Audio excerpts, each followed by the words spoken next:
Should you do a Roth conversion this year? Odds are you should at least consider it and talk to your CFP about this strategy. Why? I'll explain that more coming up.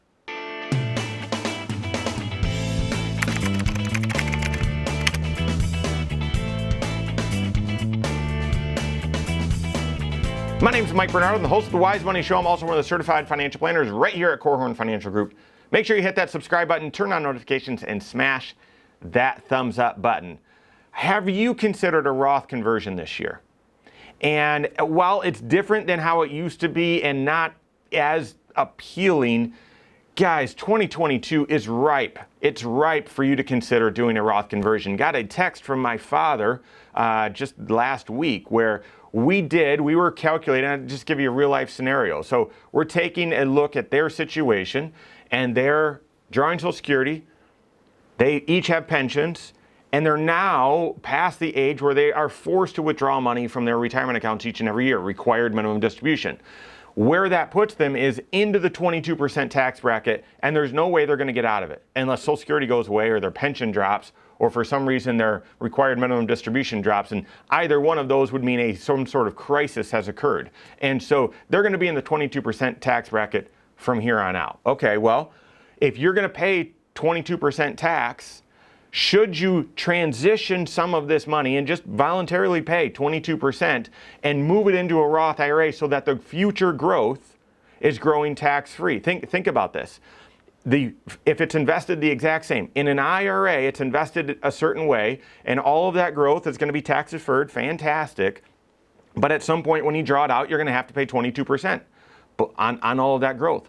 Or you could voluntarily pay 22% tax on some of that money now, move it into a Roth IRA, and all of that growth from here on out will be tax-free instead of you paying 22% tax on it. And because hopefully, I don't know, I actually hope my folks enjoy the money, spend all the money, blah, blah, blah. But their hope is that there's money left over and there's an inheritance to my brother and I. And well, if we inherit the dollars, we could pay even higher taxes than the 22% tax bracket, depending on how things are structured and what the estate laws are at that time. And so my father reached out to me and said, hey, we did that strategy last year. We're going to do it again this year.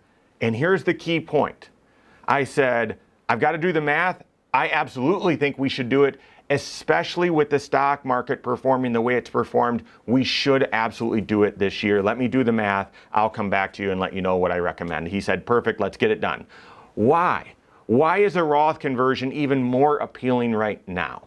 Because when the stock market declines, no one likes it. The value on your statement, your account balance goes down, but you can then transition, say, a certain amount, say 50 grand. That's not what I'm recommending in their situation. Say 50 grand.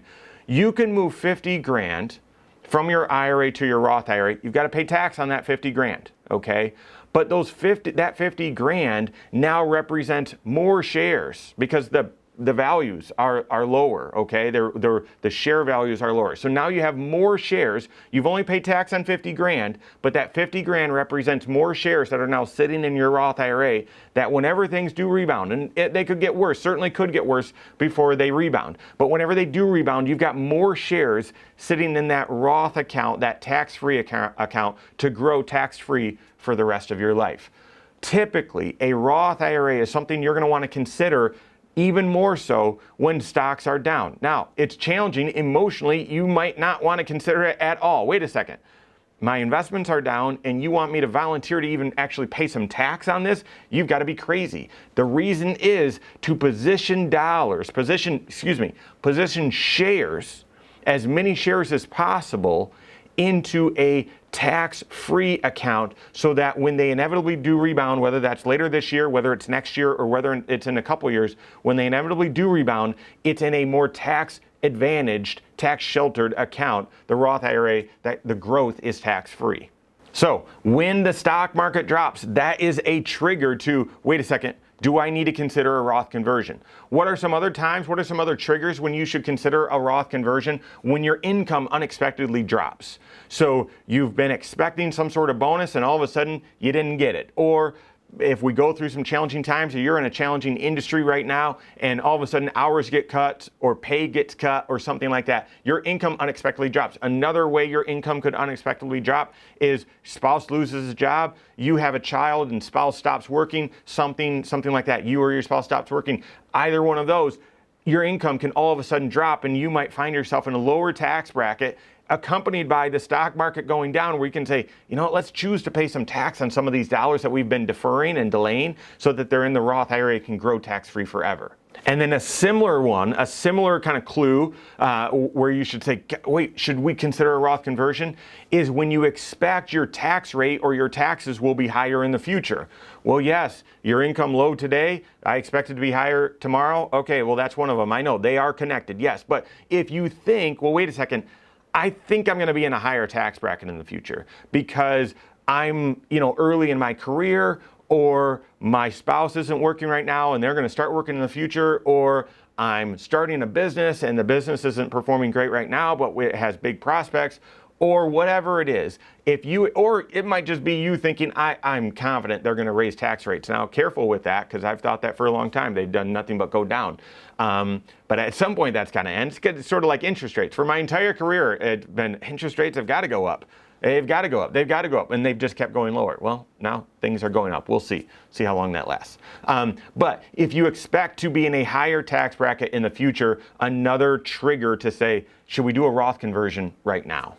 One of the things I love about the Roth conversion is you absolutely have to take a look at all 6 areas of your financial life. You got to look at your cash flow, because how are you going to handle the tax withholding, the tax payment on that? If you're under age 59 and a half and you withhold the taxes, that money means it left your IRA, didn't show up in your Roth, it's going to be penalized. So cash flow, you've got to take a look at your protection plan based on, once the money's in the Roth IRA, you have access to it. There's a 5-year rule, but you have some access to it that might influence what you do from a protection planning standpoint. Obviously, this is a tax planning decision. Your investment structure, obviously, this is connected to that, and maybe you have a different strategy in your Roth, taking more risk, something like that.